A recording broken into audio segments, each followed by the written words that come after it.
Hello, good evening friends. അപ്പോൾ ഇവിടെ ഒരു ഡ്രം ഇരിക്കുന്നുണ്ടോ?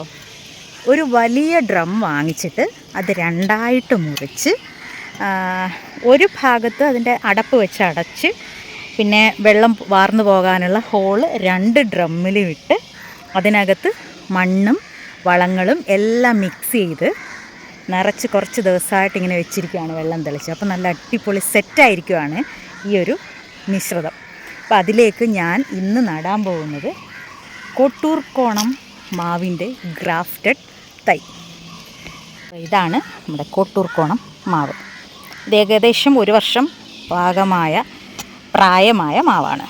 ഇതിന് വെള്ള നനവൊക്കെ ഉണ്ട്. ഇതിൽ നല്ലപോലെ മണ്ണൊക്കെ ഒന്ന് ഇളക്കിയിട്ട് വേണം അതിലേക്ക് നടാൻ.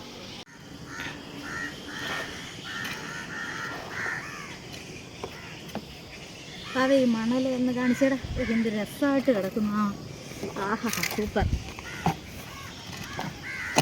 കട്ടിയൊന്നുമല്ല. ഇതിനകത്തേക്ക് ഞാൻ ഒരുപാട് സംഭവങ്ങൾ ചേർത്തിട്ടുണ്ട്. അതായത് നല്ല ഒരുപാട് ചരലൊന്നും ഇല്ലാത്ത നല്ല മണ്ണ്, പ്ലസ് ചാണകപ്പൊടി, പ്ലസ് പിന്നെന്തായിരുന്നു, ചകിരിച്ചോറ്, വേപ്പിൻ പിണ്ണാക്ക്, എല്ലുപൊടി, കടലപ്പിണ്ണാക്ക്. ഇത്ര എണ്ണത്തിൻ്റെ മിശ്രിതമാണ് ഇതിനകത്തുള്ളത്. പിന്നെ അല്ലാണ്ട് വേറൊരു ജൈവവളവും കൂടെ എൻ്റെ കയ്യിലുള്ളത് മിക്സ് ചെയ്ത്. അപ്പോൾ നല്ല ഒത്തിരി ആഴ്ച വെള്ളം ഒഴിച്ച് നല്ല അടിപൊളിയാക്കി ഇട്ടേക്കാണ്.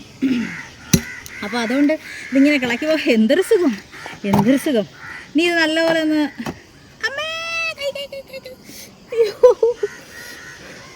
കണ്ടോ? ആ പ്ലാവ് കണ്ടോ? എൻ്റെ മോളുടെ അത്രയും നീളമായി. എടാ, എന്ത് ഭംഗിയായിട്ടാ ആ പ്ലാവൊക്കെ നിൽക്കുന്നത്. എൻ്റെ അത്രയും ഭംഗിയില്ല. എൻ്റെ മോടത്രയും ഭംഗിയില്ല. ഇരുട്ടായി കേട്ടോ. ഇത് വേറൊരു സിസ് പ്ലാവാണ്. അങ്ങനെ ഒത്തിരി ആളുകൾ ഇങ്ങനെ നിൽപ്പുണ്ട്, വഴയും എല്ലാം. ഇരുട്ടായിട്ട് കാണാൻ വയ്യ. അപ്പോൾ നമുക്ക് എന്തായാലും ഈ മാവ് നടാം.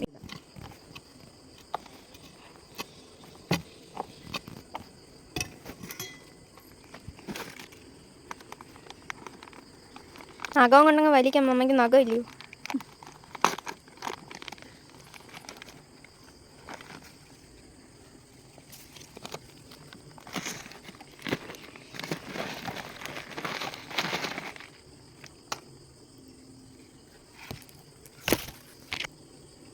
വെട്ടം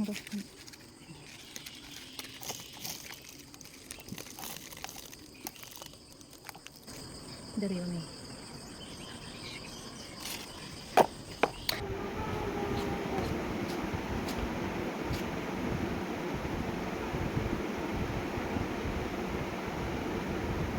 മക്കളെ നല്ലോണം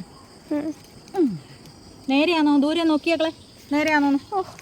നേരെയാണോ? ആന്ന്. പക്ഷെ ഇത് അതിന്റെ അത് ചരിഞ്ഞിരിക്കുന്നത്, അത് കുഴപ്പമില്ല.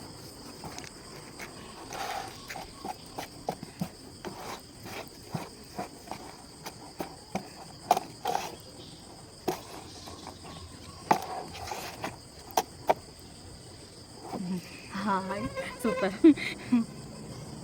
മക്കളെ ഒരു ഫോട്ടോ എടുക്കണേ.